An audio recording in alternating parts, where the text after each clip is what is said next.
Listos. Muy buenos días a todas, a todos. Muchas gracias, Evelyn, por el apoyo aquí en la grabación.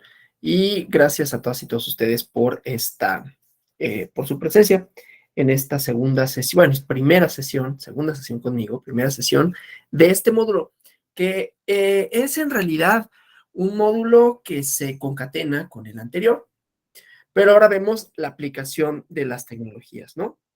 Como lo dice el título.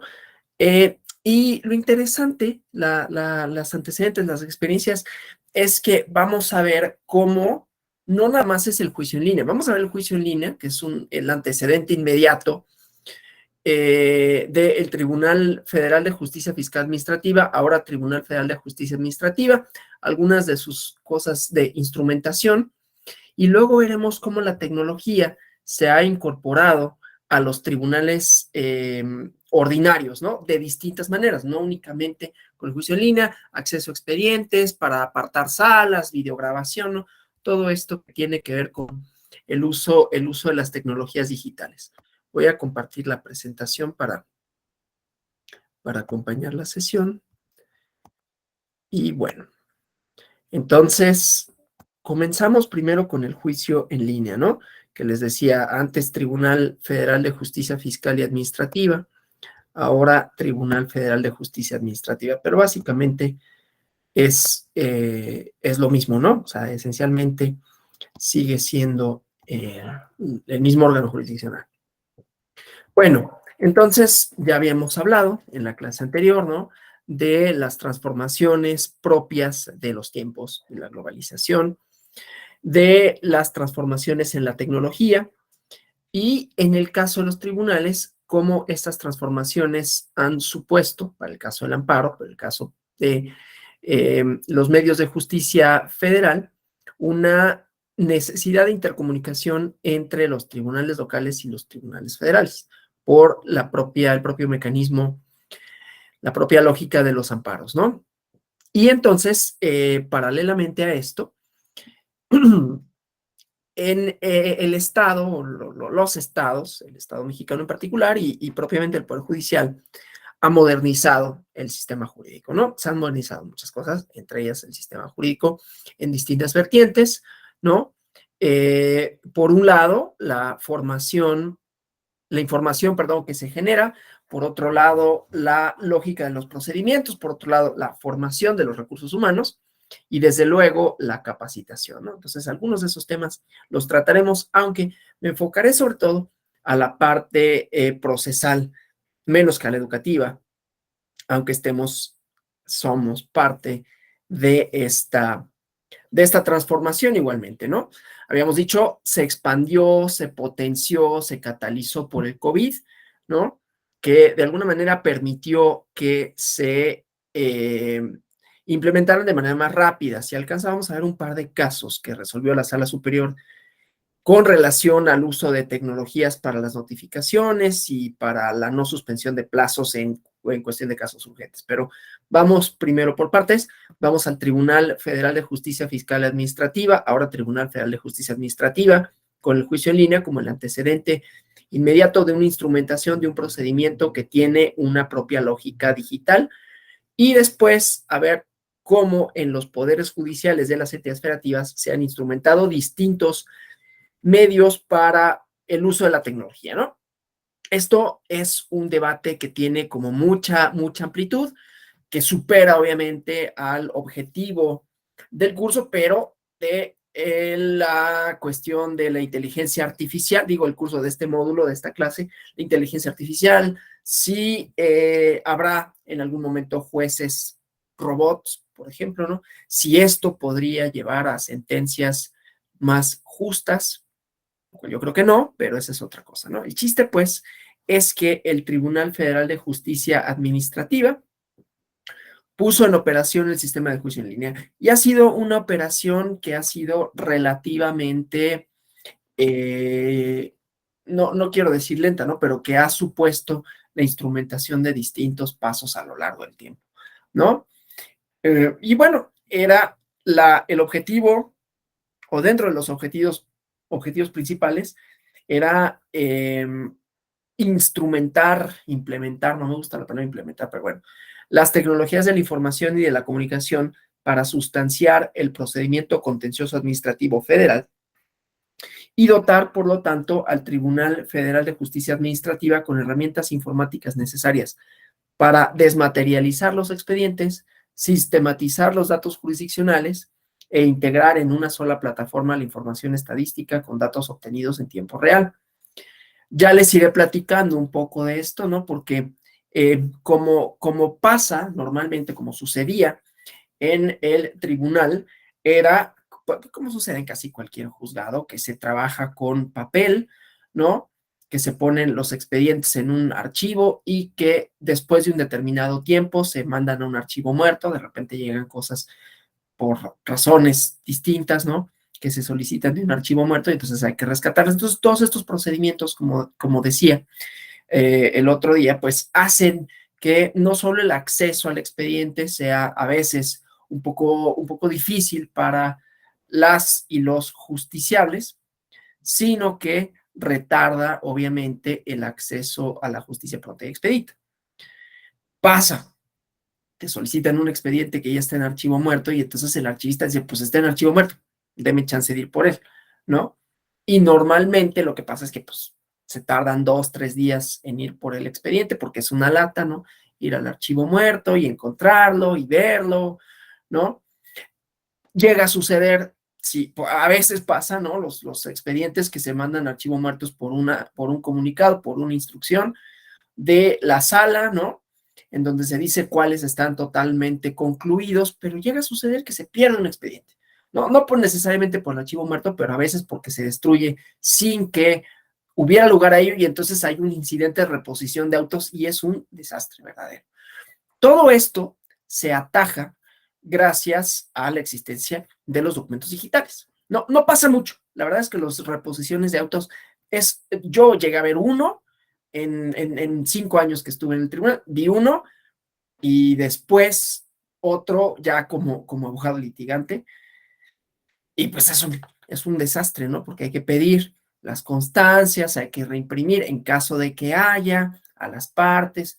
Entonces, bueno, obviamente esto supone una responsabilidad, puede ir del archivista a la magistrada o magistrado responsable, ¿no? Porque las listas de destrucción se revisan y bueno, no importa, ¿no? Inclusive si se llega a extraviar el expediente, porque puede suceder, no es común, pero puede suceder que se extravíe el expediente y entonces se abre este incidente de reposición de autos, pero insisto, es muy problemático, ¿no? Entonces, si tienes la información en un sistema, es mucho más fácil recuperarla, ¿no? Desde luego, uno puede decir, pues sí, también es mucho más fácil perderla, ¿no? Porque se puede borrar el archivo, ¿no? Entonces, ya habíamos visto las partes de la ciberseguridad y esto, ¿no? Pero bueno, entonces, decía, la idea de desmaterializar los expedientes, sistematizar datos jurisdiccionales y tener información estadística, ¿no? Ahorita voy al tema de la información estadística porque es importante. Pero bueno, entonces, el desarrollo en su momento del sistema de justicia en línea, que así se llama la operación del tribunal, colocó a México en la vanguardia de los sistemas modernos de justicia electrónica, ¿no? Y potenció con ello los esfuerzos del Poder Judicial de la Federación, en donde la ley de amparo, ¿no? Vimos en el artículo 3º, que prevé ya un sistema electrónico para enviar, recibir promociones, documentos, comunicaciones. Vimos cómo esto ayudó en la pandemia, ¿no? Pero entonces, pues, previo a esto, las políticas públicas en materia de impartición de justicia se han ido transformando y el Tribunal Federal de Justicia Administrativa, pues se volvió algo así como el referente común para los poderes federales y estatales, ¿no? Y quizás también internacionales, ¿por qué no? Entonces, pues obviamente esto también tiene que ver con independencia, transparencia, rendición de cuentas, ¿no? De los órganos impartidores de justicia. Llegaremos a eso cuando veamos la parte estadística, ¿no? Pero entonces son varias las bondades del sistema de juicio en línea, que no con ello no diremos cuáles son las partes, el lado B, ¿no? El lado oscuro de esto, que por supuesto lo hay y que también representa una serie de retos, de dificultades. Ya nos comentaban la clase pasada una con relación a los amparos, ¿no? Las copias de traslado y así, ¿no? Que pueden, desde luego, cuando se juntan dos inercias, ¿no? Cuando todavía estás en tránsito y todavía tienes mucho papeleo y a la par tienes el expediente electrónico, pues se vuelve difícil compaginarlas, sobre todo porque tienen propósitos pues distintos y se supondría que la justicia digital desplazaría a la justicia en papel, en físico, ¿no? Pero bueno. Entonces, supone, desde luego, una etapa de capacitación, de actualización del personal judicial, ¿no? Del personal a su cargo, en herramientas informáticas indispensables para el buen desempeño de la administración de justicia, porque pues son los funcionarios operadores judiciales que hacen uso de estos recursos, ¿no?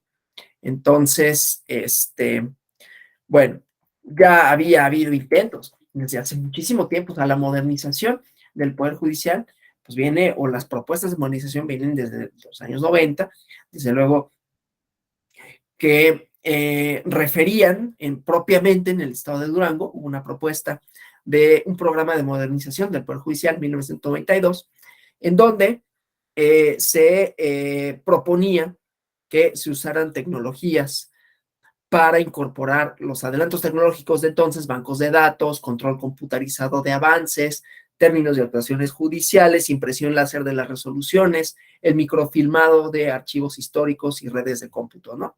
Entonces, bueno, esa es como algunos de los antecedentes, pero decía, siendo la tecnología el eje motor que impulsa el desarrollo, que potencia el desarrollo y la velocidad de cambio en las civilizaciones, pues siempre ha habido herramientas para facilitar el trabajo, perfeccionar los medios de producción y aprovechar los recursos disponibles, ¿no? Entonces, la actividad tecnológica contribuye a la transformación social, no necesariamente progreso, ¿no? Porque progreso es una línea temporal que supone mejora continua. Yo no estoy tan seguro que sea progreso, pero cambio por lo menos, ¿no? Transformación económica y pues se van satisfaciendo algunas necesidades y van surgiendo otras, ¿no? Entonces, desde luego, esto supone que la interacción entre las personas en la sociedad, pues también se ve modificada, ¿no? No tengo que poner demasiados ejemplos para saber que ahora nuestras interacciones, y aquí estamos, se han modificado, son distintas, ¿no? Entonces, hay un abanico de posibilidades para que nos relacionemos que van más allá de solamente solventar problemas de comunicación a distancia, ¿no?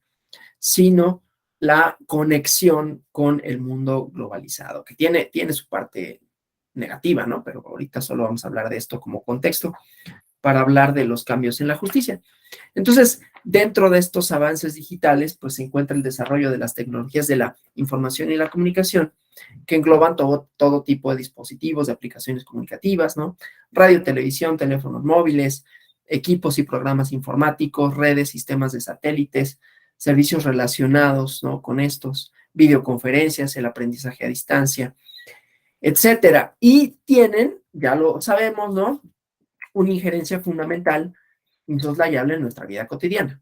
Las utilizamos para actividades distintas, ¿no? Para funciones jurisdiccionales, desde luego, para trámites, procedimientos gubernamentales, profesionales, ¿no?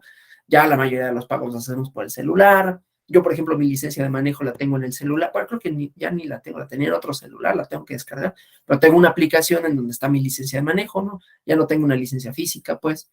Y así algunas otras cosas que se pueden hacer de esa manera. Y entonces, si hay tantos trámites de índole administrativo, de índole burocrático que se hacen, que se pueden, bueno, las cédulas profesionales se pueden tramitar algunas con algunas restricciones, vía electrónica, entonces, pues la gran mayoría de los servidores públicos federales, los justiciales, pues tienen que estar igualmente a la vanguardia, ¿no?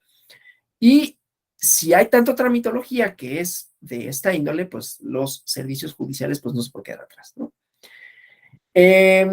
Respecto de esto, es más o menos hace un par de décadas, o inclusive menos, pues la justicia lo saben, lo sabemos, ¿no? Se impartía de manera distinta, ¿no? Un tribunal en donde ahora no se utilicen las computadoras, por lo menos para la elaboración de los documentos jurídicos, es impensable, ¿no? Bueno, quiero suponer. Y poco a poco no han solo sido sustituidas las máquinas de escribir para realizar esa actividad, ¿no? Sino que hay muchos procesos que con ayuda de la tecnología, desde la consulta de la jurisprudencia hasta la notificación de una sentencia de Internet, se han ido perfeccionando, ¿no? Todavía hay juzgados que trabajan con alguna máquina de escribir. Nosotros teníamos una en el Tribunal de Justicia Administrativa, pero eso ya estoy hablando hace más de 10 años, ¿no? Pero había toda una máquina de escribir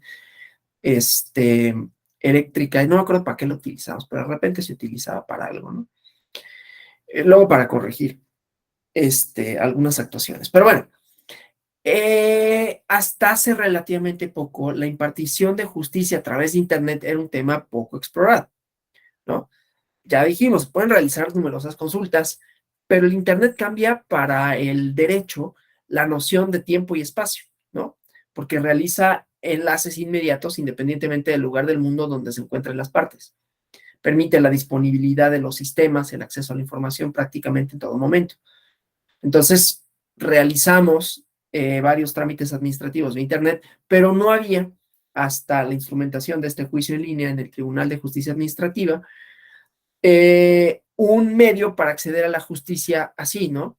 Entonces, para innovar estructuralmente la impartición de justicia administrativa, pues se requería un procedimiento que tuviera características que permitiera el desahogo mediante una plataforma totalmente electrónica que sirviera como modelo de aplicación a las nuevas tecnologías, entonces nuevas tecnologías de justicia, ¿no? Entonces, bueno, vamos a avanzar en la presentación. Y entonces, pues nos encontramos ahí al juicio, al sistema de justicia en línea, ¿no? Dadas las particularidades del proceso contencioso administrativo federal, entre ellas que una de las partes siempre es autoridad, ¿no? Sabrán la mecánica un poquito del derecho administrativo, en donde pues los particulares acuden al Tribunal Federal de Justicia Administrativa o los tribunales locales de justicia administrativa para reclamar una resolución que potencialmente vulnera sus derechos, pero que finalmente sí les resulta en un perjuicio a su esfera jurídica, ¿no? Y entonces se solicita la nulidad de esa resolución por diferentes cuestiones, ¿no? Entonces, una de las partes, eso es lo que me interesa, siempre es autoridad, y siempre es autoridad administrativa, ¿sí? Y entonces, dentro de estas peculiaridades, ¿no? Surgió dentro del tribunal, entonces Tribunal Federal de Justicia Fiscal y Administrativa, un proyecto de juicio en línea y pretendía, ¿no? Evitar el manejo del expediente en papel para agilizar, disminuir los costos, ¿no? Que implique el desahogo de proporcionar, perdón, a las y los gobernados el acceso a la justicia de manera pronta y expedita, eliminando barreras de tiempo y distancia. El Tribunal Federal de Justicia Fiscal Administrativa funciona con una sala superior y salas regionales, que tienen un montón. Ahorita ya no sé cuántas salas regionales, pero son más de 40, inclusive puede ser más, que se van dividiendo por regiones dependiendo de la carga de trabajo, ¿no? Y hay regiones que pueden tener más de una sala, ¿no? Por ejemplo, en esta región, en la Ciudad de México, que es la región metropolitana, hay 10 salas metropolitanas y está la sala superior. Entonces, bueno, se distribuyen así la carga de trabajo, pero desde luego, pues cada región tiene una sede, ¿no?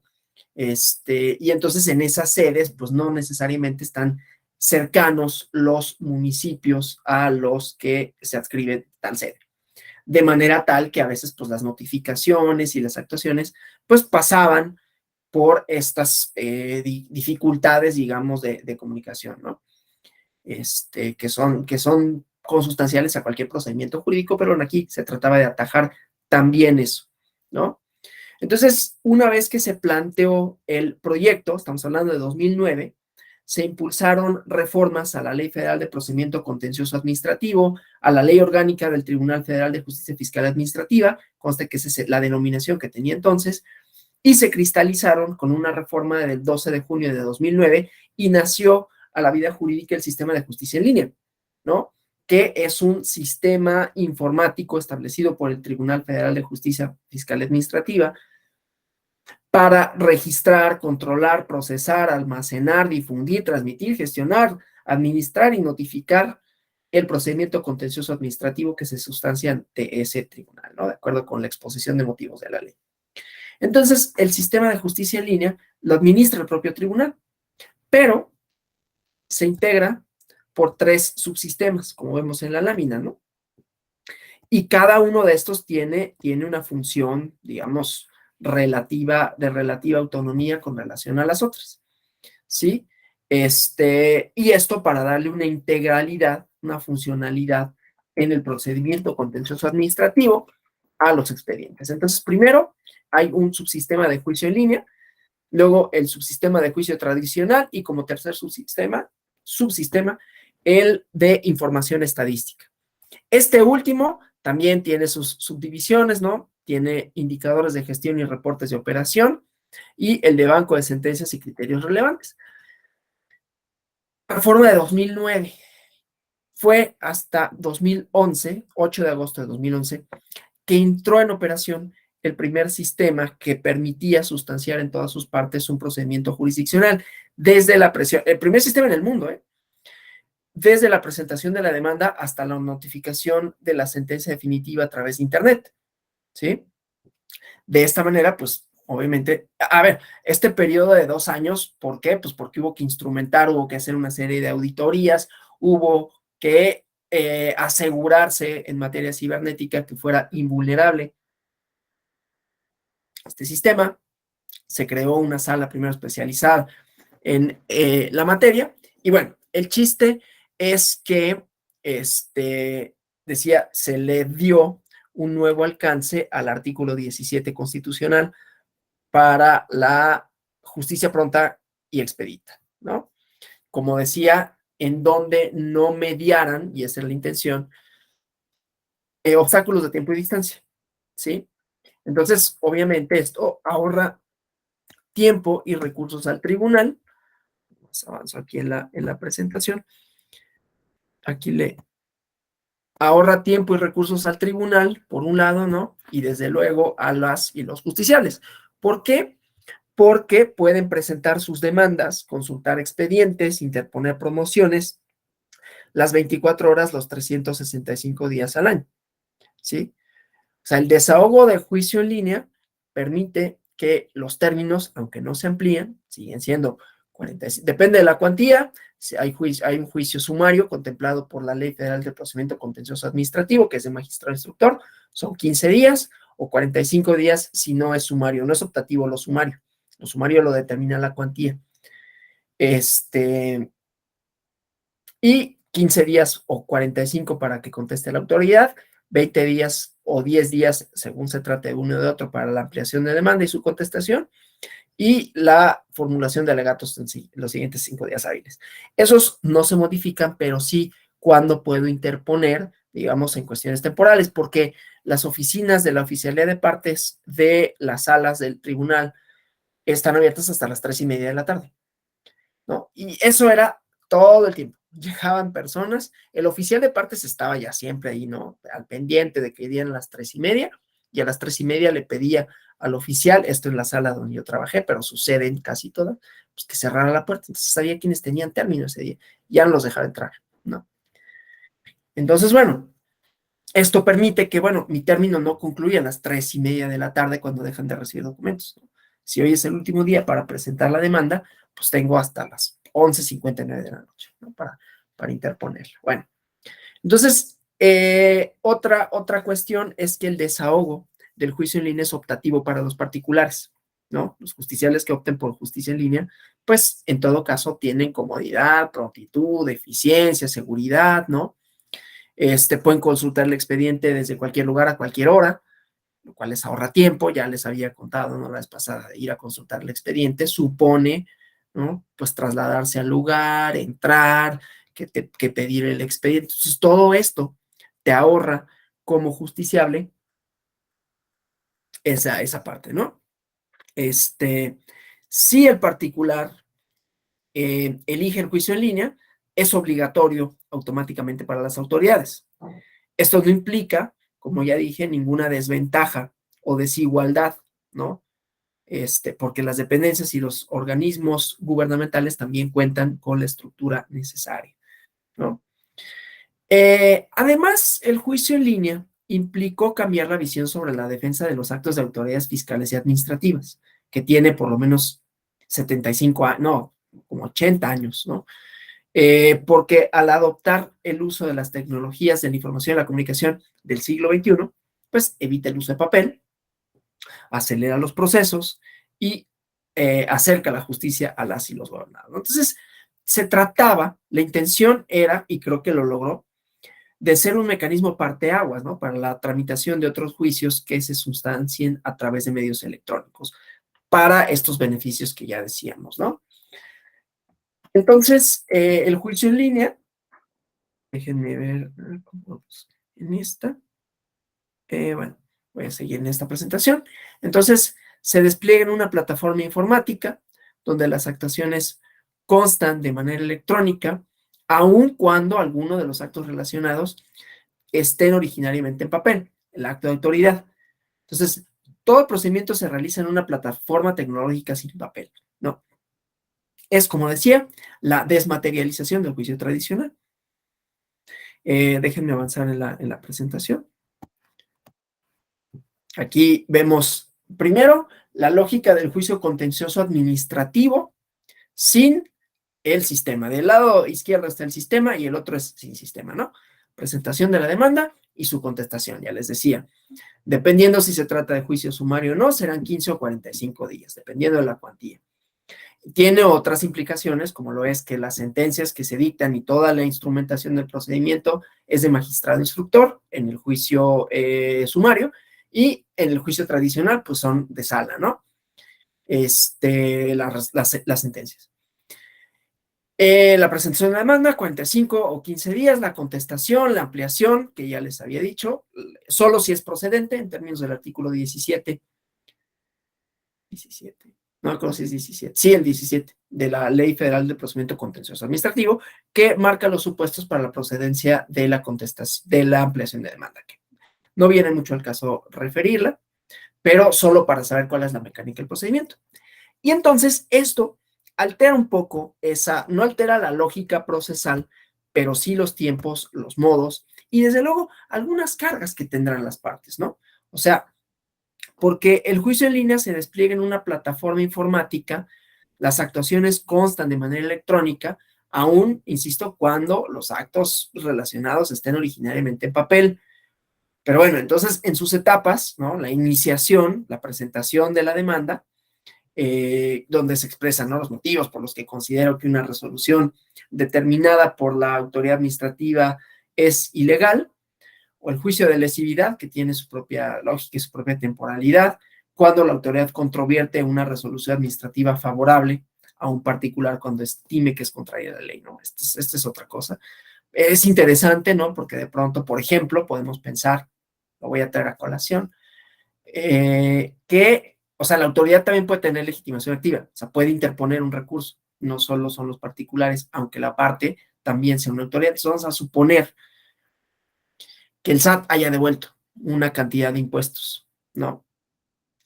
Y cambia la administración y dicen, oye, no inventes, no, eso no estuvo bien determinado. O sea, la propia autoridad, el propio Servicio de Administración Tributaria, entonces hubo una lesión al fisco, lo puede interponer el Ejecutivo, ¿no? Por ejemplo, y decir, oye, pues es que esa devolución fue ilegal y quiero que se anule, digamos, ¿no? Es un poco más difícil que eso, pero así lo explico nada más para decir, también puede ser parte una autoridad, no únicamente como demandada. Y ellos tienen 5 años para hacer este juicio, ¿no? Pero bueno, aunque los requisitos que vemos son los mismos, ¿no? O sea, la presentación de la demanda, que tiene que ver con la acreditación de tu personalidad, con un documento idóneo, ya sea porque lo tienes reconocido ante la autoridad demandada, ya sea porque presentas un testimonio notarial en copia certificada, y así sucesivamente, que hagas valer agravios, a menos que no conozcas el acto de autoridad. Bueno, el chiste es que son los mismos, pero la manera en que se cumplen en el juicio en línea es distinto porque tienes que acceder a un sistema de juicio en línea, ¿no? Y entonces el usuario tiene que contar con una dirección de correo electrónico, firma electrónica avanzada, clave de acceso y contraseña, y pues para ello observa lineamientos que emite la Junta de Gobierno y Administración del tribunal. Otra de sus particularidades es que las documentales que se tienen que adjuntar, ¿no? Cuando nos llegan notificaciones, normalmente lo que sucede es que por ahora todavía son notificaciones en papel, ¿no? Notificaciones de autoridad y el acto, ¿no? Donde consta el agravio, lo que sea, la multa. Y entonces estas tienen que ser digitalizadas, ¿no? La digitalización de estas pruebas por parte de los justiciables, ¿no? Envían la demanda y adjuntan electrónicamente las documentales previamente digitalizadas para que consten dentro del expediente electrónico. Entonces, bueno, ahí el problema es cuando la resolución pues tuviera varias hojas, ¿no? Pero bueno, los tiempos de traslado y todo, o sea, los tiempos en que me voy a presentar mi demanda, cuando ya la puedo presentar por esta vía, pues no necesito ir físicamente al lugar, ¿no? Esto siempre, la barrera muchas veces puede ser de confianza, ¿no? Todavía en el derecho administrativo, entre los abogados administrativos y el personal judicial, bueno, no es judicial, el personal de los tribunales administrativos, era mucho la idea de papelito habla, ¿no? Lo quiero ver, entonces físicamente todavía queda esa cuestión. Pero bueno, mientras el juicio tradicional, ya decía, la presentación de la demanda es de 8:30 a 3:30 de la tarde, pues aquí lo puedo presentar las 24 horas, ¿no?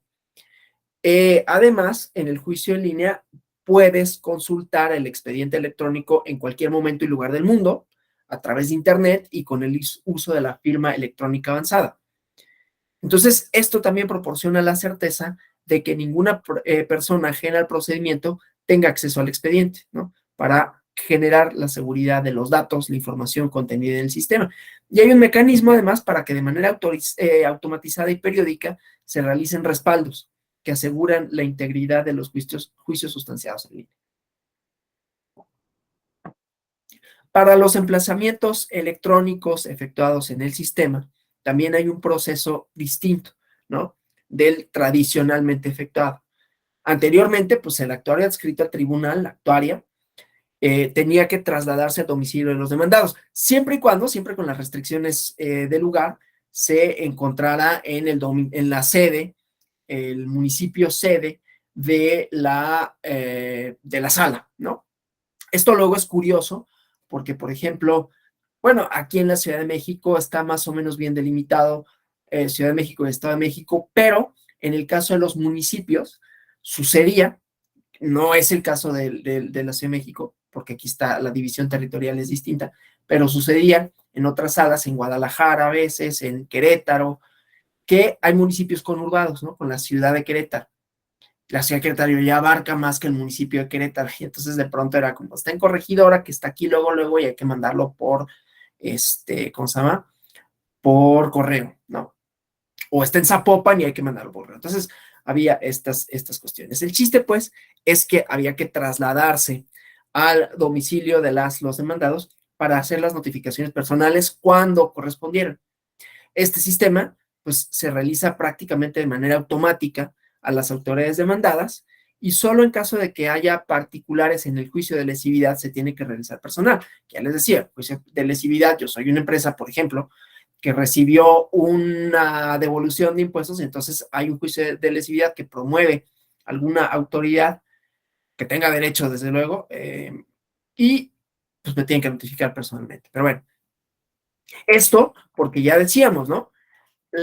El juicio en línea es optativo para el particular, pues es la autoridad, en el caso del juicio de lesividad, ahí no puede optar por si es en línea o no. Sería en todo caso el particular afectado, aunque ahí cambia la tríada procesal, porque el demandado de alguna manera sería el particular. Pero bueno, entonces no solo son los emplazamientos, las notificaciones, pues, que se realizan mediante el sistema de justicia en línea, y se tienen como legalmente realizadas cuando el sistema genera un acuse de recibo electrónico, que es la constancia que acredita que un documento digital fue recibido por el tribunal y está sujeto a la misma regulación aplicable al uso de la firma electrónica avanzada o mediante boletín electrónico. Boletín electrónico no está vinculado legalmente al sistema de justicia en línea, pero su desarrollo está directamente relacionado con las tecnologías de la información y la comunicación, ¿no? Para su consulta hay que acceder a la página electrónica del tribunal, ¿no? Y en cierta medida, pues promueve el uso de las tecnologías. Luego, como complemento del sistema de justicia en línea, se estableció el sistema de información estadística para integrar, desarrollar dentro del sistema de justicia en línea estadísticas sobre el desempeño del tribunal, el pleno y las secciones de la sala superior, las salas regionales, ¿no? Las salas especializadas o auxiliares, que tiene que ver con el número de asuntos que se atienden, materia, cuantía, duración de los procedimientos, rezago, resoluciones confirmadas, revocadas o modificadas. Que esta estadística también nos da cuenta de qué tan bueno, vamos a decirlo así, puede ser el trabajo de una ponencia o puede ser el trabajo de una sala, ¿no? Obviamente, si te revocan mucho vía amparo, la vía para controvertir las sentencias del Tribunal Federal de Justicia Fiscal y Administrativa es el amparo directo, ¿no? Entonces, si te revocan muchas, pues tienes ahí un problema, por ejemplo, ¿no? Rezago, ¿cuántos expedientes tengo pendientes de resolver? Que son cosas que normalmente se hacen cada año, tienes tu visita administrativa, ¿no? Pero aquí eficientiza inclusive esos procesos, ¿sí? Porque ya tienes esa cuestión, ¿no? Bueno, otro subsistema que les decía, estos de estadística se dividen en dos, un indicador de gestión, parámetros para medir las actividades que realizan las áreas jurisdiccionales y administrativas del tribunal para la toma de decisiones, ¿no?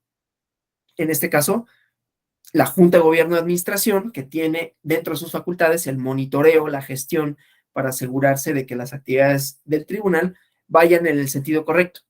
Evaluar, obviamente, los resultados del ejercicio de la función frente a sus objetivos, metas, responsabilidades, los planes, ¿no? Entonces, hay se generan, se implementan reportes de operación y algunos servidores públicos pues, pueden conocer su desempeño en comparación con otros, ¿no? Claro, hay que considerar que para establecer parámetros confiables, pues hay que alimentar al subsistema con la información generada. No solo es la implementación del sistema, sino la información anterior.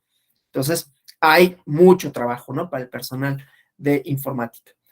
El banco de sentencias, que es otro subsistema que mediante la creación de una base de datos sistematizadas, permite localizar de manera prácticamente instantánea, entre millones de datos, asuntos que se relacionan con el trabajo jurisdiccional. Entonces, de manera casi automática, se puede buscar entre todas las sentencias emitidas por el tribunal las que se relacionan con otro asunto por resolver. Esto es bien importante. Más allá de los criterios jurisdiccionales, los criterios jurisprudenciales que pueda haber, el Tribunal Federal de Justicia Administrativa emite y tiene facultades para tener jurisprudencia, hay asuntos que pueden tener una cierta relación, ¿no? Bueno, y entonces esos se pueden consultar, ¿no? Oye, a ver, ¿cómo se resolvía antes un asunto de determinada cuestión? ¿Cómo se resuelve ahora? Me da un comparativo. O también operativamente esto ayuda muchísimo al tribunal. Sucede como en cualquier lado, como pasa en los juicios de amparo también, ¿no? Que de repente hay un mismo particular que impugna muchas cosas, ¿no? Que vamos a decir, tiene un cliente que es una empresa de, no sé, de autobuses y fueron multados, ¿no? Muchos, por distintas razones, y entonces promueven un juicio por cada una de las multas, ¿no? O promueven, se puso en algún momento, fue relativamente frecuente que se impugnaran los recibos de electricidad. Y entonces, para unificar criterios, obviamente si interpones, y esto era una estrategia ahí judicial del abogado, pero en lugar de interponer uno y impugnar todas, ¿no? Interponía, no sé, 30, ¿no? Y entonces ahí la distribución del trabajo también es importante, ¿no? Si es lo mismo, son los mismos agravios, viene la acumulación, ¿no? Pero hay asuntos que no necesariamente son acumulables porque se trata de actos de distinta naturaleza. Entonces, para unificar criterios también es, digamos, más sencillo, porque lo que hacían los magistrados, las magistradas de las salas regionales era, a ver, búscame todos los expedientes de este actor, ¿no? Y entonces ahí tienes a los oficiales de partes, al archivista, ¿no? Buscándolo. Esto va a permitir, bueno, permite que haya una mucho mejor sistematización, en ese sentido, ¿no? Y entonces, porque a veces decía, no eran acumulables por su propia naturaleza, pero eran argumentos prácticamente iguales, ¿no? A veces no eran, por su propia naturaleza, puede ser que no se impugnaban las mismas personas, ¿no? Entonces no había identidad en cuanto a los promoventes, pero el argumento era igual. Entonces, resolviendo uno, resolvían los demás, pero estaban en otras ponencias. Entonces, para no generar cargas de trabajo excesiva y para eficientar el trabajo, pues normalmente, aun si fuesen de otra ponencia, pues había algún secretario al que le encargaron, oye, resuelve este que es de la nuestra y después resolverás los demás. Pero el chiste es que así se puede sistematizar. Eso es lo que me interesa, ¿no? O luego pasaba que en asuntos que tampoco eran acumulables por su propia naturaleza porque se trataba de actos distintos, pero que la demanda era esencialmente la misma y había una causal de sobreseimiento. Entonces, búscame todos los expedientes de esta persona porque se van a sobreseer, ¿no? A mí me tocó una vez, que era uno de Profeco, ¿no? Que impugnaba actos de Profeco y ahí encontramos un motivo para sobreseer, ¿no? Entonces era todos los expedientes de este actor, los tenemos que buscar, vamos a ver si tienen este argumento, este fundamento, el acto administrativo que se impugna, y lo sobreseemos todos. Entonces, esto ayuda, pues, a la operatividad del trabajo, ¿no? Entonces, podemos tomar de otras sentencias criterios relevantes, generar certidumbre, o podemos resolver asuntos, ¿no? Maximizar, pues, el trabajo jurisdiccional de esta manera, ¿no? Déjenme avanzar en la presentación. Ay, perdón, aquí ya se me olvidó esta parte, ¿no? Y estos, ¿sí? Pero bueno, el chiste es que este subsistema, pues me da estos lineamientos para tener en cuenta, perdón, el trabajo del propio tribunal, ¿no? Me voy a quedar aquí porque todavía no acabo con el juicio en línea. Entonces, decía, el despliegue de justicia en línea, del sistema de justicia en línea, es la expansión del sistema de justicia en línea dentro del tribunal. Ya les había dicho primero una sala especializada y luego fue permeando, ¿no? Hacia todas las salas regionales de los referidos subsistemas de juicio en línea, juicio tradicional y de información estadística, ¿no? Una vez que entró en vigor en 2011, los juicios en línea que se promovían ante el tribunal se sustanciaban en esta sala especializada en juicios en línea y la sala especializada en materia de propiedad intelectual, ¿no? Y la sala especializada en juicios en línea, eso tenía que ver también un poco con capacitación, no era tan sencillo de, bueno, ya entra en vigor, entonces todos tenemos que trabajar con esto. Se creó igualmente con un decreto que reformó, adicionó el reglamento interior del Tribunal Federal de Justicia Fiscal y Administrativa en 2011, ¿no? Inició operaciones el 7 de agosto de 2011. Al principio, obviamente, pues sabrán que no fueron muchos los juicios que se promovían.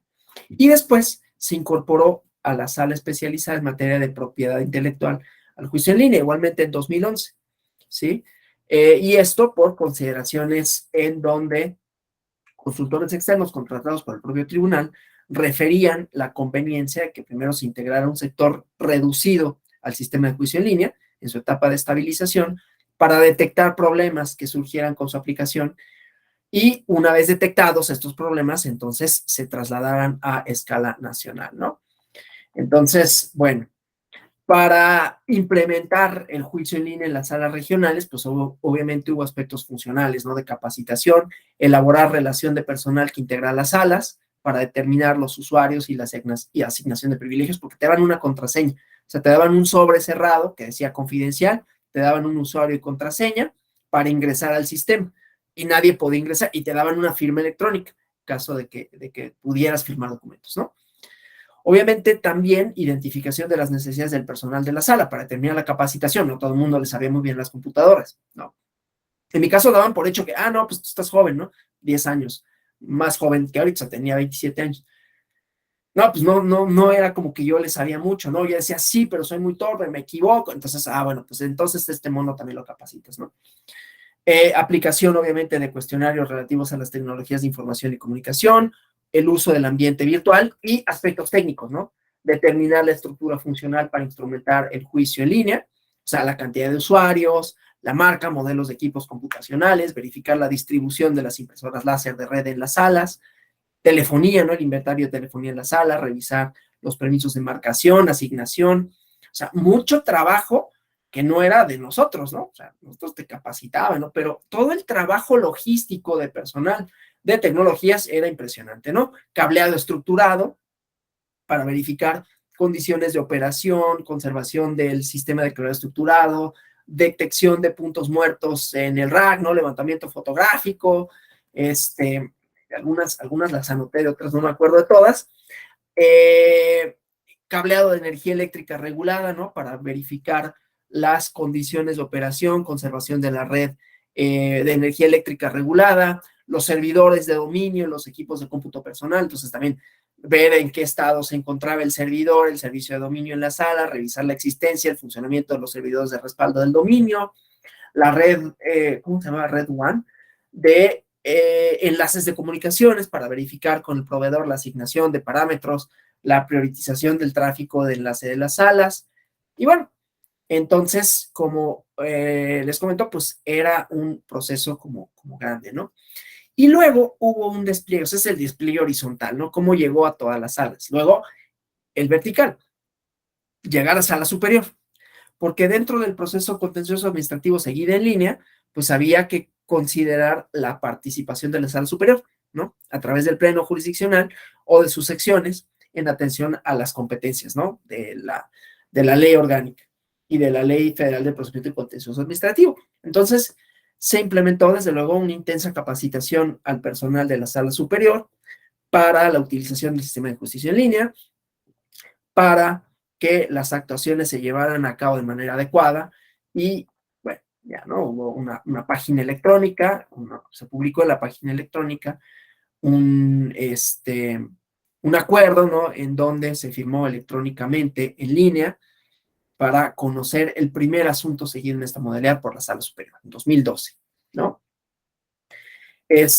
Bueno, además, pues la transferencia, ¿no? De justicia en línea a otros sistemas, ¿no? O sea, el sistema de justicia en línea y las características de la plataforma que soportan el sistema se pueden transferir a los tribunales estatales del contencioso administrativo y tribunales federales, ya no aparte de la ley de amparo, pero el sistema de justicia en línea sirvió como modelo para el uso de la tecnología para tramitar y resolver juicios a distancia en tribunales federales y locales, ¿no?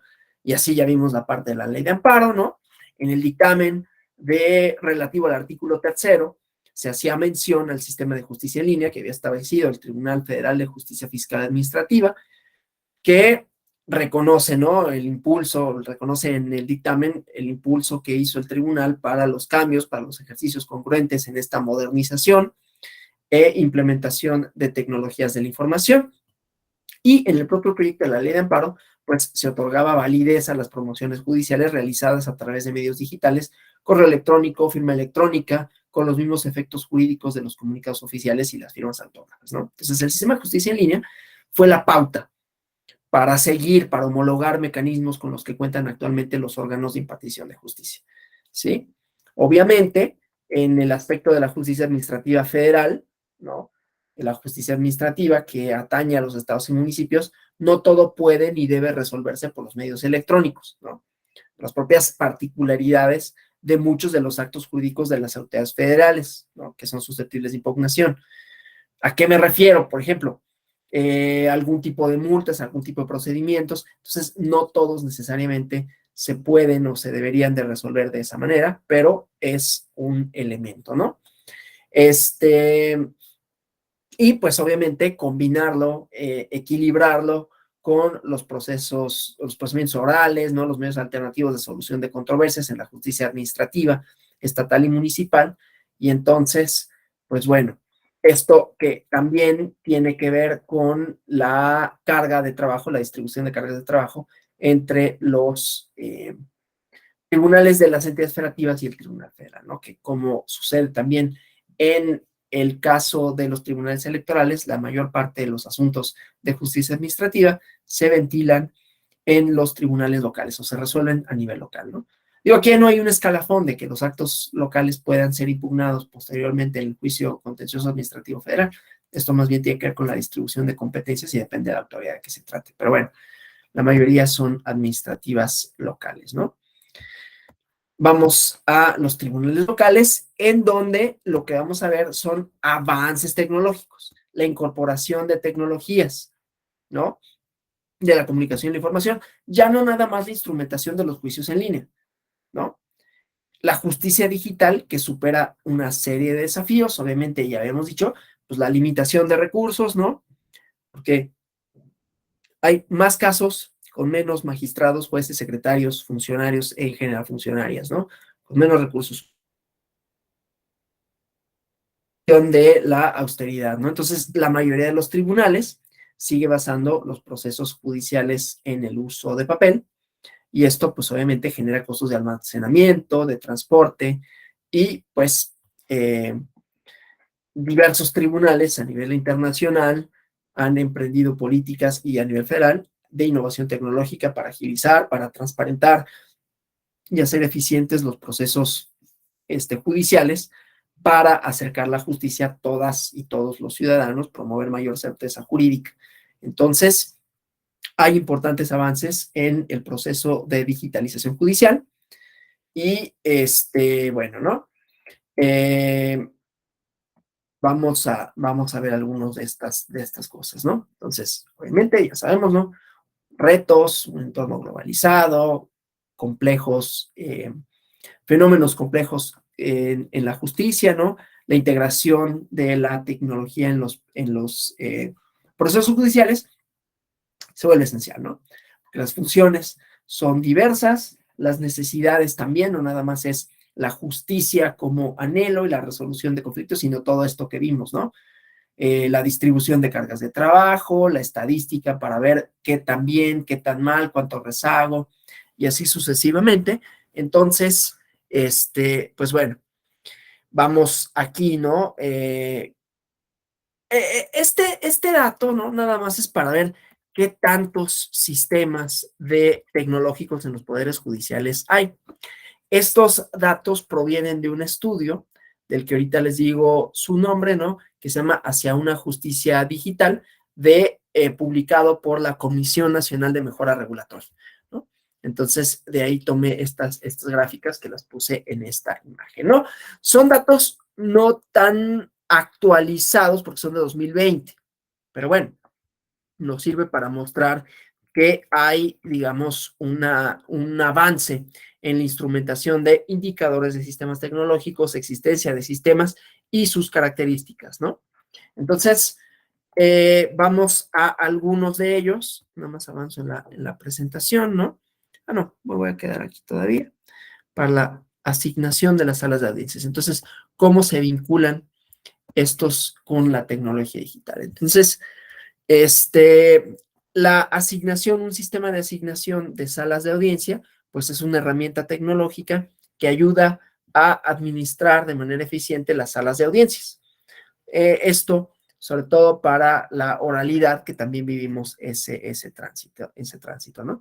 Y que no es únicamente para lo penal, hay juicios orales mercantiles y así sucesivamente. Entonces, esta tiene como objetivo la administración, la programación, la asignación de las salas de audiencias, ¿no?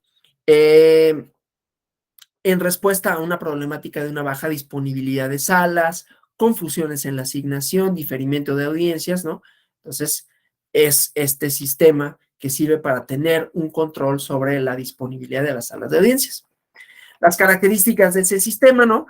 Se pueden categorizar según el usuario, sea interno o externo. O sea, el personal adscrito a los juzgados, que tiene la función de interactuar con este sistema, ¿no? Secretarios de acuerdos, secretarias de acuerdos, y a través de la consulta de la agenda electrónica verifican la disponibilidad de las salas de audiencias, que normalmente pues tiene como finalidad el desahogo de alguna audiencia, ¿no? Para que las partes conozcan la fecha, como que las partes, perdón, conozcan la próxima fecha de audiencia, ¿no? Una vez que se verifica la disponibilidad, entonces la o el secretario de acuerdos le informa a la juez, se fija fecha y hora para celebrar las próximas audiencias.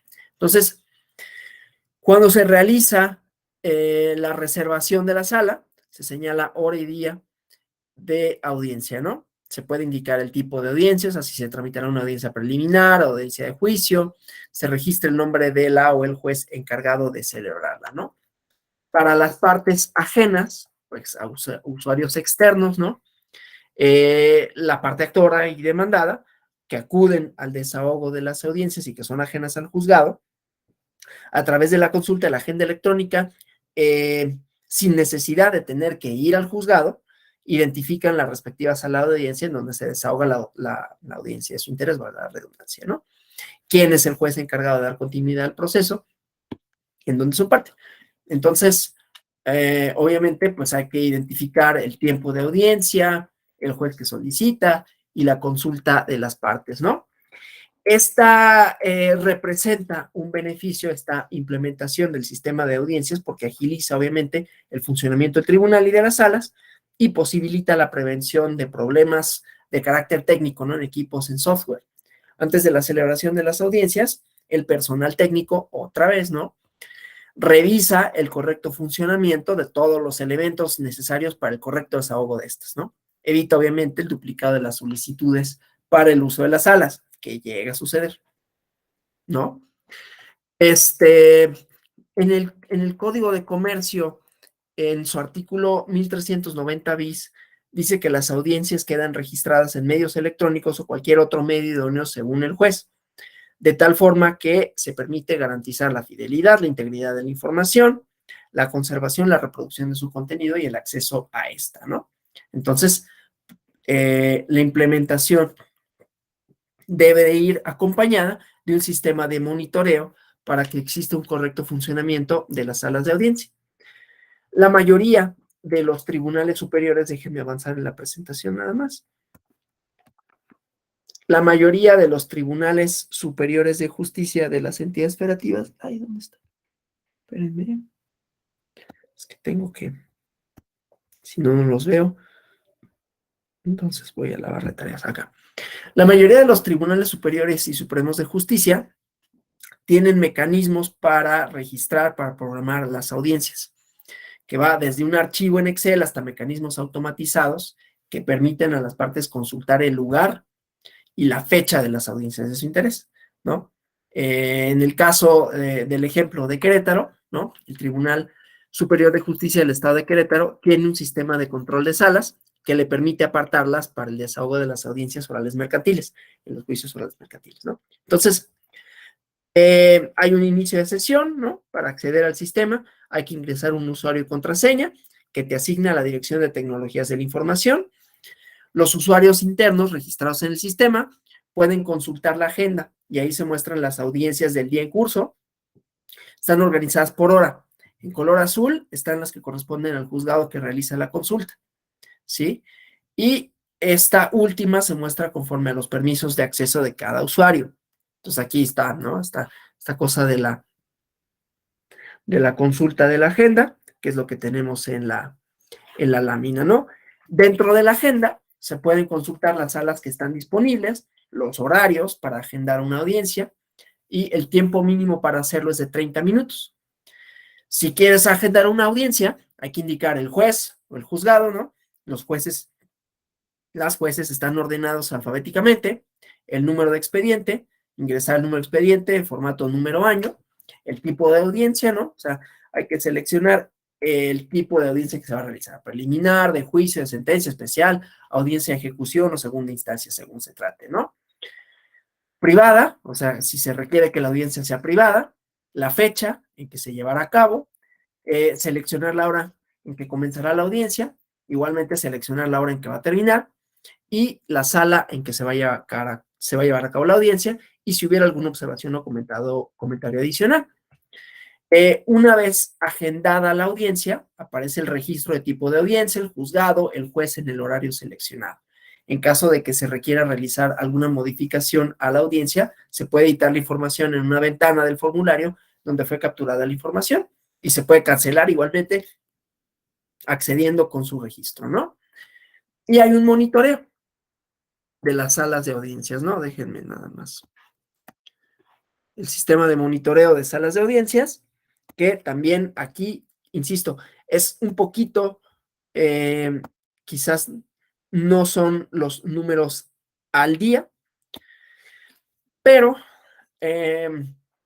a 2020, 22 tribunales superiores y supremos de justicia contaban con este sistema de monitoreo. Lo importante menos que el número es que existe, ¿no? Es una herramienta tecnológica que sirve para minimizar las situaciones de fallas técnicas, asegurar la correcta grabación de audio y video de las audiencias que se celebren dentro de las salas, mediante la supervisión del desarrollo de las audiencias y entonces identificar, solventar alguna posible falla. Este sistema de monitoreo tendrá que contar con indicadores visuales. Uno que indique que ya comenzaron a grabar, otro que permita alertar algún inconveniente relacionado con la grabación de audio y video en donde se desarrollan las audiencias. De las recomendaciones que al efecto realiza la Comisión de Mejora Regulatoria, decía un chat interno que permita al secretario de acuerdos y a la o el juez estar en constante comunicación con el personal que está fuera de la sala de audiencias, por ejemplo, el técnico de monitoreo, para subsanar posibles fallas que se presenten en el desarrollo de la audiencia, ¿no? O sea, que alguna de las cámaras no funcione correctamente, que las partes o el propio juez no se acerquen correctamente al micrófono, que el audio de grabación se pudiera ver afectado, ¿no? Y contar con un sistema de monitoreo, de indexación, ¿no? Que permita introducir etiquetas en tiempo real para los videos y con ello identificar las etapas de las audiencias.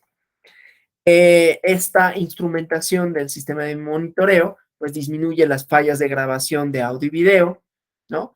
Asegurando una mejor calidad en el registro de la videograbación de las audiencias y permite a las partes del proceso y sus abogados identificar con mayor facilidad las etapas en una audiencia. La instalación de un sistema de monitoreo pues permite igualmente detectar problemas, errores de la videograbación de la audiencia y pues a los tribunales les brinda y brindan certeza en el procedimiento, ¿no? Con la instalación de un sistema de monitoreo, entonces se puede contar con un registro de todo lo que acontece dentro de un juicio oral, generar un archivo digital que soporte la grabación y la reproducción de audio y video, su respaldo, su entrega, a través de los medios extraíbles que puedan solicitar las partes y que estén disponibles. Y tiene un sistema de grabación, ¿no? Para ofrecer a la ciudadanía, a las y los abogados litigantes, usuarios internos del juzgado, un video de juicio oral que pueda ser consultado desde cualquier dispositivo que tenga un navegador web con acceso a Internet. Y entonces el Tribunal Superior de Justicia cuenta con un sistema de integración de los registros digitales en las bases de datos por medio de sistemas electrónicos de gestión de expedientes de juzgados y salas del Poder Judicial, ¿no? Que nada más buscar aquí un archivo. Déjenme para ir al siguiente tema, ¿no?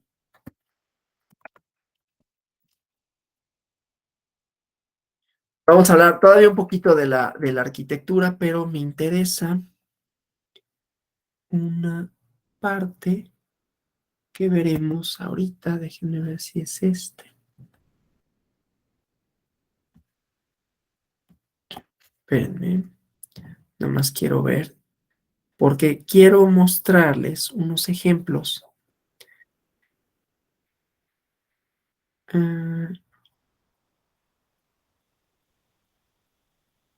No. Bueno, ahorita lo busco. Unos ejemplos de resolución del Tribunal de la Sala Superior para el caso del COVID, ¿no? En donde había, no, en donde había controversias con relación a los, bueno, ahorita lo busco, porque si no, me voy a hacer bolas aquí, pero con relación a ciertos tribunales que suspendieron sus actividades permanentemente, sin hacer una jerarquización, sin hacer una delimitación de los expedientes, y cómo el uso de las tecnologías pues ayuda a solventar esa problemática, ¿no? Entonces es lo que quiero ver, pero no encuentro cuál es ahorita mi archivo. Pero bueno, voy a continuar con la presentación. Entonces, esta parte de la arquitectura y el monitoreo, ¿no? Déjenme regresar aquí para poderles ver. Entonces, en cuanto al monitoreo de la grabación de las audiencias, ¿no? Los sistemas de grabación tienen una aplicación que permite tener el control de la sala de audiencias para poder dar inicio a la grabación, pausarla, realizar recesos, controlar diferentes dispositivos, ¿no? Que complementan la sala de audiencias, como las videoconferencias, cámara de documentos, cámara robótica, presentación de audio y video, y monitorear en tiempo real, además de contar con una alarma, ¿no? que indica la pérdida de audio o video en los componentes principales de la generación del archivo digital. Esto, en esta lámina, lo que vemos es el Tribunal Superior de Justicia de Monterrey, de Nuevo León.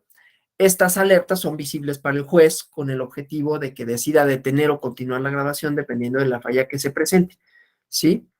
El equipo de grabación además tiene una serie de bloques, ¿no?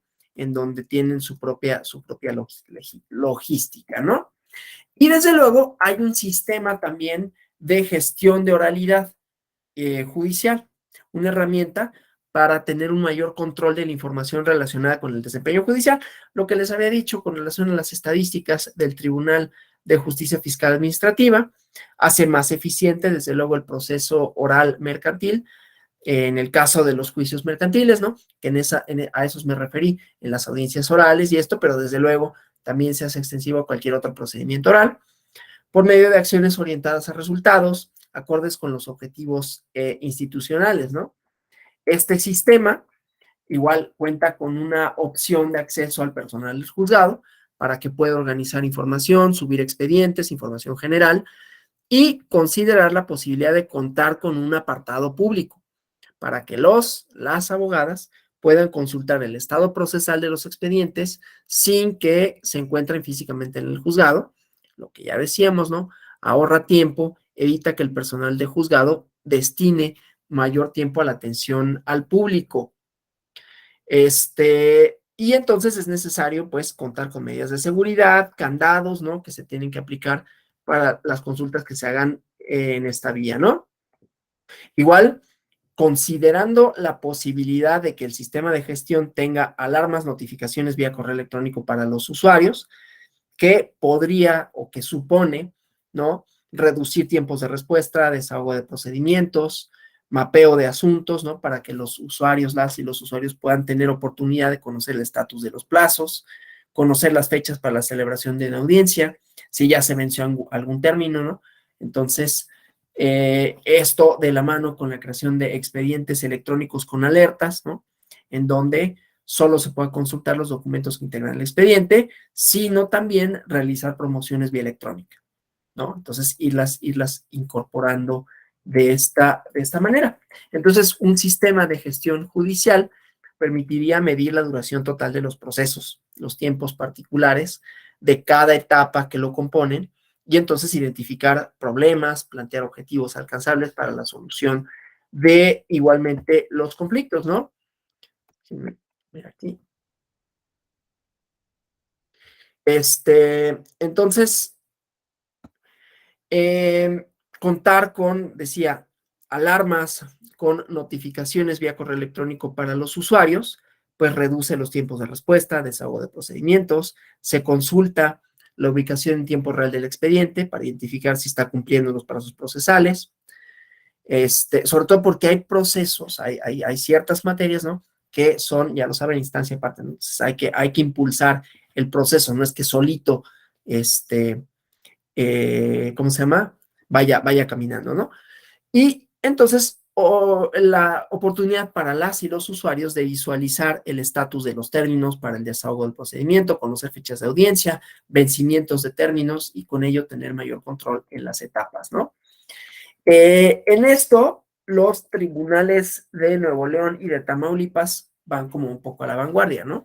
Porque han realizado esfuerzos en la implementación de sistemas de gestión, ¿no? Que tienen un sistema de inteligencia institucional con sus propias bases de datos para dar servicio a varias áreas del Poder Judicial, ¿no? Hay un apartado de justicia oportuna en donde se encuentran integradas las áreas de juzgados mercantiles, juzgados de menor cuantía, juzgados orales mercantiles, y entonces, de manera gráfica, permite identificar las etapas en donde hay que tomar decisiones para agilizar el trámite, ¿no? Eh, Además, pues permite llevar a cabo modelos estadísticos, ¿no? De acumulados para ver cuántas visitas hay. Desde luego, esto también permite monitorear qué tan efectivos resultan los sistemas electrónicos, ¿no? Qué tanto se utilizan sistemas electrónicos con relación a a qué tanto va permeando socialmente entre las y los abogados el uso de los medios electrónicos, ¿no? Además, los sistemas, ¿no? Apoyan a la identificación de obstáculos en cada una de las etapas, que pueden analizar la información que se contiene en las bases de datos y entonces ver gráficamente en qué etapa se encuentra cada uno de los procesos judiciales, lo que habíamos visto en el caso del juicio en línea, de los rezagos, ¿no? Entonces, ver cuántos expedientes tienen un estatus aceptable, los que tienen los que están más próximos al término legal o los que están fuera de plazo, ¿no? También para controlar en los juzgados, poner esto. Como ven, esto atañe tanto al trabajo de las y los abogados como del personal judicial, porque decía, en los juzgados, tengo ah, es que pensé que iban que había algún comentario. Ay, ¿qué dice aquí? Permítanme, ya me equivoqué en la presentación, ¿no? En los juzgados decía, el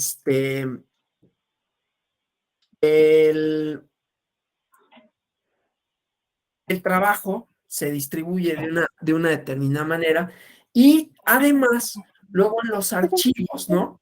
En el archivo físico puede haber expedientes que tengan términos precluidos.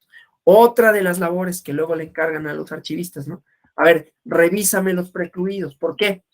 Voy a hablar de los procedimientos administrativos, pero esto aplica para todas las materias, ¿no?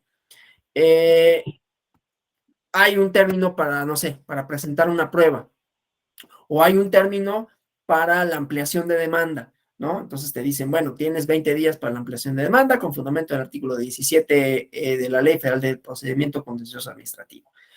Y ya, entonces ese expediente, una vez que se notifica, ¿no? O sea, el proceso es que se hace el acuerdo, se pasa a la magistrada, magistrado, instructor, lo firma, se sube a la actuaría, se notifica, y una vez notificado, se baja el archivo, ¿no? Entonces, en el archivo, pues hay que estar pendiente, ¿no? De aquellos asuntos, cuál es su estatus procesal. Pero pues a veces uno se les puede olvidar, tanto a la magistrada, al secretario, ¿no? Y de pronto es, oye, ¿tendremos expedientes con término precluido? ¿No? No, te va a pedir, hay una persona que tiene su micrófono abierto, que lo cierre, por favor. Gracias. Entonces, si hay expedientes con término precluido, pues entonces hay que buscarlos. Físicamente, ¿no? Más o menos en el archivo hay una organización donde dice, bueno, estos están pendiente de contestación, estas son demandas nuevas, estos les falta ampliación. Entonces, más o menos los vas considerando, pero no siempre sucede de esa manera. Entonces, hay veces que uno puede olvidar que tiene por ahí o que está en el archivo un expediente que ya pasó el término para ampliar la demanda o que ya pasó el término para la autoridad para dar contestación a la misma. Y eso tiene efectos procesales, ¿no? En el caso del juicio contencioso administrativo, por ejemplo, hay una posibilidad para que el o la particular que esté impugnando la resolución impugnada diga que no conoce la misma, ¿no? O sea, me dijeron, me enteré, que hay una resolución en contra mía, pero no la conozco, no conozco sus constancias de notificación y por lo tanto yo me hago sabedor, dice la ley, de esta a partir de la fecha de hoy, ¿no? Vamos a decir, 25 de enero de 2023, nunca me notificaron y resulta que es un acto de tal autoridad, que hoy me enteré porque me lo vinieron a cobrar, pero yo no conozco sus fundamentos, motivos y nunca me fue notificado. Entonces, cabe la posibilidad de que la autoridad, más bien, se traslada la obligación a la autoridad para mostrar el acto, darlo a conocer, así como sus constancias de notificación. Y luego hay autoridades, pasaba seguido luego que el Infonavit, por ejemplo, no necesariamente contestaba. Entonces, eso tiene efectos procesales, porque si yo niego conocer la resolución y la autoridad no la muestra, entonces la resolución se anula. ¿Sí? Y eso puede ser, bueno, pues no existía, o puede ser que existiendo la autoridad no la muestra. Y entonces, bueno, el chiste es que tiene consecuencias procesales. A lo que voy con esto y consecuencias jurídicas. A lo que voy con esto es que estos sistemas nos permiten evitar esa cuestión que a veces logísticamente no es tan sencilla, ¿sí? No es tan sencilla de solventarse porque pues hay muchas cosas que hacer. Lo mismo para las notificaciones, ¿no? Sucede que luego las notificaciones, van, no, las notificaciones igualmente no, pueden suceder personalmente o pueden suceder por correo certificado. Y el correo certificado, para asegurarte que se notificó y con ello contar los términos, pues igual, tiene que ser una vez que te llegue el acuse de correo. Entonces, cada tanto, ¿no? Llega el correo certificado y te da un montón de acuses. Esos acuses, o sea, vean toda la cuestión procesal que se va solventando una vez que existen las notificaciones electrónicas que ya solventan ese problema, porque decía, entonces, uno como autoridad, los asuntos que no son, que no se encuentran dentro de la sede del territorio de la sala, se manda por correo electrónico, perdón, por correo certificado.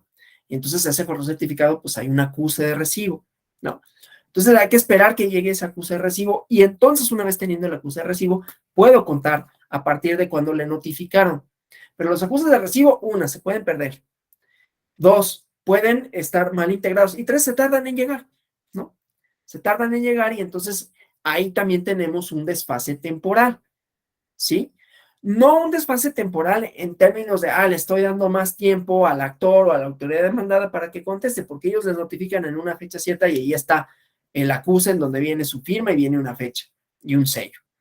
Pero para el tribunal, en lo que llegan, en lo que se integran, ¿no? Entonces en los archivos, pues luego tienen también ahí un bonchecito, ¿no?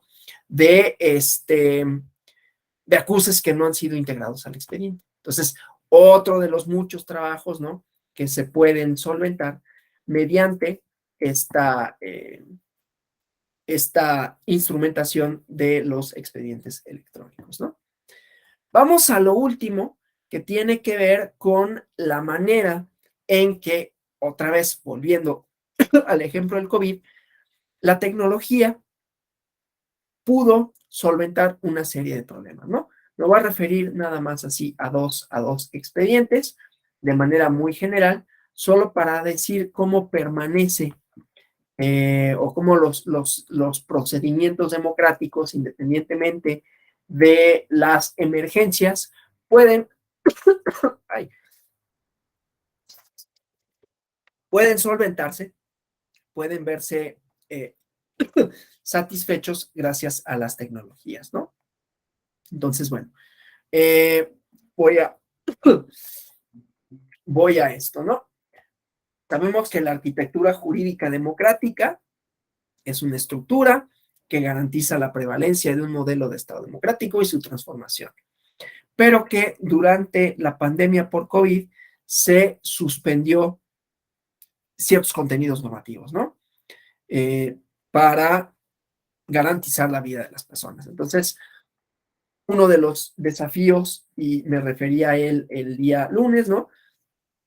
Fue compatibilizar las restricciones con el acceso a derechos mínimos que garanticen ciertas normas de convivencia, una de las cuales era el derecho a la salud y el funcionamiento democrático y el acceso a la justicia, ¿no? Hubo elecciones que se suspendieron y se controvirtió si tenía facultades o no el INE. No me voy a referir a eso porque no tiene que ver con las tecnologías, pero hubo otros asuntos que compusieron, a final de cuentas, la jurisprudencia 4/2020, que tiene que ver con el acceso a la justicia como derecho y las notificaciones electrónicas como manera de garantizarlo. Esto, digamos, como complemento a lo que les estoy diciendo de la operatividad de las notificaciones para el funcionamiento interno del tribunal o de los tribunales, ¿no? Esperar el acuse de recibo y entonces ponerlo, integrarlo al expediente donde esté este acuse y así, ¿no? Porque hay que también tiene un orden, ¿no? De dónde tengo que hacer constar el acuse e insisto, el acuse además pues es la fecha a partir de la cual voy a contar el término que se le da a la parte para que conteste, si se trata de la autoridad, el término que se le da a la parte actora para que su ampliación, etcétera. Bueno, entonces, eso, ¿no? Entendemos que la permanencia del acceso a la justicia, pues es algo fundamental para la consecución de nuestra, digamos, estabilidad democrática, ¿no? El acceso a la justicia era una de las actividades que, si bien durante algún tiempo, y me había referido, ¿no? A las etapas que el Consejo de la Judicatura Federal observó, suspendieron los plazos, pues luego hubo una jerarquización de los asuntos de mayor relevancia, y entonces, bueno, esto, ¿no? Para continuar con la actividad jurisdiccional, como eso potenció los expedientes electrónicos. El chiste es que, además del trabajo judicial, pues las notificaciones son un medio para asegurar un acceso efectivo a la justicia. Y en la pandemia, el uso de las tecnologías de la comunicación y la información, pues permitieron que subsistiera el trabajo a pesar de las condiciones sanitarias, por la instrumentación del trabajo desde casa, desde luego, ¿no? Pero también por cómo se llevaban a cabo las notificaciones. Entonces, la jurisprudencia 4/2020 está integrada por algunos expedientes, una de ellas es el sub-JE, Juicio Electoral 32/2020. Entonces, aquí se resolvió que el derecho de acceso a la justicia no se tendría que limitar de manera absoluta, ¿no? Los tribunales locales, como sucede con los órganos o como sucedió con los órganos de justicia federales, pues tienen que instrumentar igualmente medidas necesarias para priorizar la resolución de asuntos urgentes. ¿Qué sucedió en el asunto? En un acuerdo general 9/2020, el Tribunal Electoral de Oaxaca determinó suspender totalmente sus actividades durante el periodo comprendido del 1 al 15 de junio de 2020, ¿no? Ello para garantizar el derecho a la salud de las y los servidores públicos del Tribunal Electoral local y de la ciudadanía en general, porque había un incremento alarmante, como lo había, pero así lo dice el acuerdo, de los casos de contagio por COVID-19 en Oaxaca. Entonces, hubo quien demandó, ¿no? El contenido de este acuerdo porque decían, hay una violación del derecho de acceso a la justicia electoral, ¿no? La sala superior, conforme al sistema jurídico, resuelve que las personas tienen derecho a que un tribunal les administre justicia, que los tribunales igualmente tienen el deber constitucional de impartirla para garantizar la subsistencia del Estado de Derecho, la estabilidad social y que en situaciones de emergencia, de excepción, este derecho se puede limitar temporalmente, pero priorizando los asuntos que requieren atención urgente, no suspenderse de manera total. Entonces, como se emitió esta manera temporal para la total suspensión de funciones jurisdiccionales, se vulneró el derecho fundamental democrático en perjuicio de la ciudadanía y dice, con ello se negó la posibilidad de resolver sus impugnaciones dentro de la temporalidad que señalaba en el acuerdo.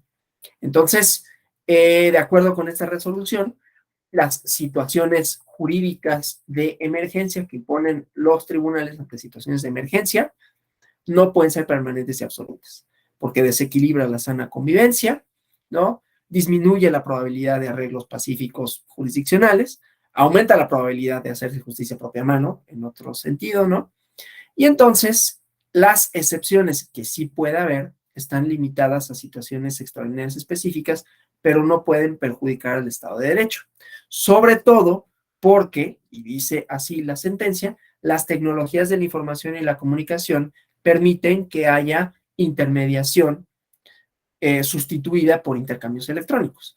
Entonces, el acuerdo, de acuerdo con la sala superior, el acuerdo emitido por el Tribunal de Oaxaca tendría que ser modificado y en su lugar instrumentar mecanismos para que fueran atendidos los asuntos con carácter urgente conforme a capacidades tecnológicas y económicas del tribunal. Y esta jurisprudencia se acompaña de otras dos sentencias que se dictaron en los juicios electorales 26 y 30, 26 y acumulados y 30 diagonal 2020. Igualmente, las notificaciones como acto procesal, ¿no?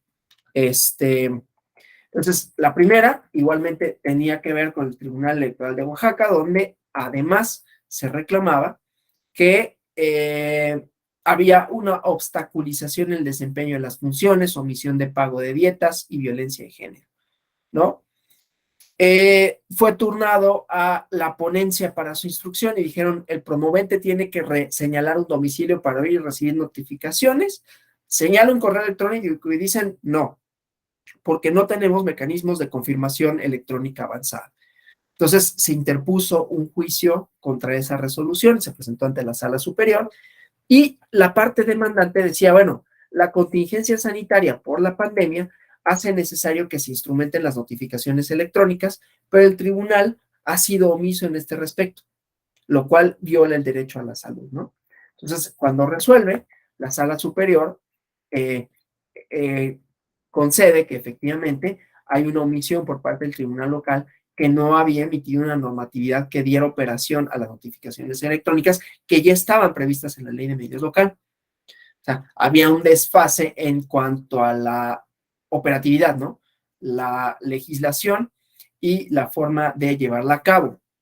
Y esta omisión, desde luego, como colocaba a esta promovente, pero a los promoventes en general en una situación de riesgo sanitario, igualmente que al personal, en general, como decía, toda la ciudadanía. Entonces, esta permitió, ¿no?, hacer notar cómo las notificaciones que permiten, ¿no?, que se consigan las metas de los tribunales, ¿no? En la sentencia, por lo tanto, ¿no?, se muestra que la adopción de medidas extraordinarias para enfrentar la contingencia sanitaria define cambios que posibilitan ahora las tecnologías. Ahora, la falta de recursos, dice la sala superior, además, porque también la contestación era, pues no tenemos recursos para regular notificaciones electrónicas, más allá de que están previstas en la legislación, pero no hay recursos para instrumentar un sistema de verificación electrónica. Entonces decía, bueno, esta falta de recursos no puede ser obstáculo para que se materialice el derecho a la salud, ¿no? Entonces, esta omisión pone en peligro, como decía, a el personal y a los justiciables. Y en el juicio 30 diagonal 2020, igualmente, el uso de las tecnologías de la información y la comunicación para preservar estas estructuras democráticas, ¿no? Entonces, lo que sucedió, el Pleno del Tribunal Local Electoral de Coahuila emitió un acuerdo para autorizar de manera extraordinaria y temporal el uso de las tecnologías de la información para presentar y sustanciar medios de impugnación. En ese acuerdo se establece que se trata de una medida extraordinaria y temporal, ¿no?, del uso de las tecnologías de la información y la comunicación, y que se autorizaba como medida extraordinaria y temporal el uso de las tecnologías para presentar, sustanciar medios de impugnación y que su vigencia dependía de la situación sanitaria del país. Entonces, de acuerdo con esto, ¿no?, haciendo relación a la situación de la pandemia, pues se habló de las acciones urgentes, específicas, la puesta en funcionamiento de tecnologías informáticas, el teletrabajo, ¿no? se hizo un énfasis en el teletrabajo, decía, es esencial específicamente para tribunales y jueces que tienen que conocer casos de derechos humanos, ¿no? Entonces, las cuarentenas impuestas, las distancias sociales, no deben de impedir que el sistema funcione y que lo haga respetando el debido proceso. Entonces, con la finalidad de tener un medio eficiente, expedito, accesible para todos los justiciables, se justifica como medida extraordinaria este uso de las tecnologías de la información para presentar y sustanciar medios de impugnación, promociones, informes circunstanciados y notificaciones urgentes para garantizar el derecho de los ciudadanos a la impartición de justicia, ¿no? Esta determinación, en contra de esta, perdón, se demandó falta de atribuciones del tribunal para instrumentar las tecnologías de la información para presentar y sustanciar procedimientos de impugnación, que sea la legislación local, de acuerdo con el demandante, no le da facultades para modificar sustancialmente el sistema de impartición de justicia. Se demandó igualmente que las notificaciones por correo electrónico no generaban certeza por los errores que puede haber al proporcionar direcciones electrónicas y la falta de certeza, por otra parte, que suponía la determinación de asuntos urgentes. Lo que estableció la Sala Superior en ese asunto fue: el tribunal cuenta con atribuciones para organizar el funcionamiento de la impartición de justicia. Esta modificación temporal y extraordinaria y sus consecuencias son producto de una situación anómala y repentina, siendo obligación de los órganos de impartición de justicia garantizar el derecho a la salud sin que se vuelva incompatible con el derecho de justicia, de acceso a la justicia. Entonces necesariamente deben tomarse medidas para garantizar la identidad de las personas y su seguridad jurídica. Entonces, en la sentencia se establece que ante la emergencia sanitaria, los órganos jurisdiccionales tienen el deber de adoptar medidas preventivas en los centros de trabajo y de protección en general, sin detener su funcionamiento, porque la impartición de justicia es una función esencial que exige que continúe su operatividad en la atención de casos urgentes, ¿no? Entonces, se trató, pues, de asuntos que compatibilizaban normas y fines, normas de la emergencia para atajar la propagación del virus, pero que además, como había una restricción de derechos, pues fueran armónicas con el sistema democrático, ¿no? Entonces, bueno, eso con relación a la instrumentación del juicio, ya decía, en línea en el Tribunal Federal de Justicia Administrativa, cómo fue permeando, qué sistemas lo componen en general, cómo operativiza el trabajo interno, cómo beneficia a las y los usuarios, ¿no? El asunto del trámite y algunos de los problemas que pues, podemos enfrentar es esta digitalización, ¿no?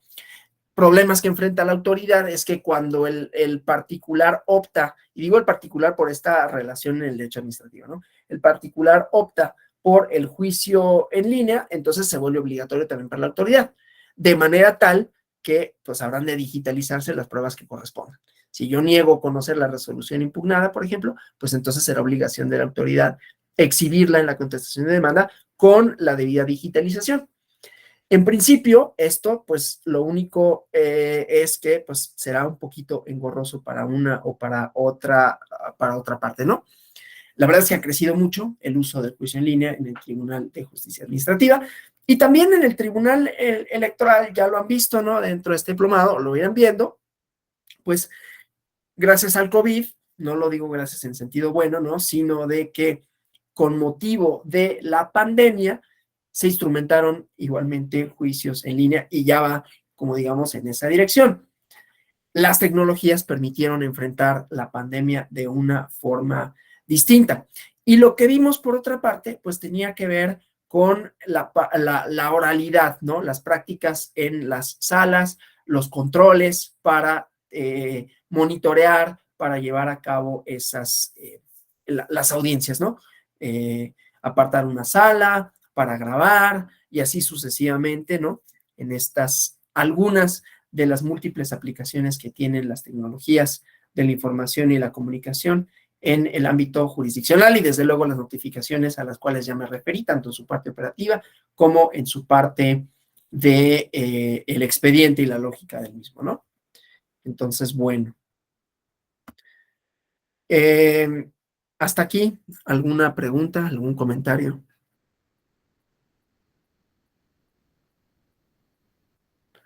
Nada. Bueno, pues entonces yo les agradezco por su presencia, por su atención, esperando que haya sido más o menos didáctico, ¿no? Que haya mostrado un poquito algunas de las aplicaciones, algunos de los ejemplos en que la tecnología funciona, cómo funciona, para qué sirve, cómo se va compaginando, cómo va implementándose en distintos órganos jurisdiccionales, esta cosa del juicio en línea y sus particularidades, sus beneficios, aunque también ha supuesto, desde luego, mayor capacitación y mayores enfoques, digamos, tecnológicos en ese sentido, ¿no? También para el resguardo del material, obviamente hay auditorías permanentes, ¿no? Se contratan a empresas para que aseguren que los software con los que se trabajan, pues son, digamos, inviolables, ¿no? Porque no nada más son los expedientes, son las resoluciones, y como sabrán ustedes, por ejemplo, en el caso del Tribunal de Justicia Fiscal Administrativa, tienen en la sala superior, pues se determinan también por cuantía. Y luego las cuantías que se impugnan ahí, pues no son poquito, ¿no? Así como hay una administración del SAT de grandes contribuyentes, pues esos juicios que puedan hacerse por determinaciones impositivas de millones de pesos, pues tienen que tener la seguridad de que no sean vulnerados ni vulnerables, ¿no? Y que se puedan modificar en cualquiera de sus componentes. Bueno, pues muchas gracias por su atención. Que les vaya bien, que tengan un feliz miércoles y nos vemos en alguna otra sesión, otro diplomado, otra actividad académica de la Escuela Judicial Electoral. Muchas gracias y hasta la próxima. El día de mañana continúa esta sesión con mi compañero el doctor José Ramón Narváez. Gracias. Gracias.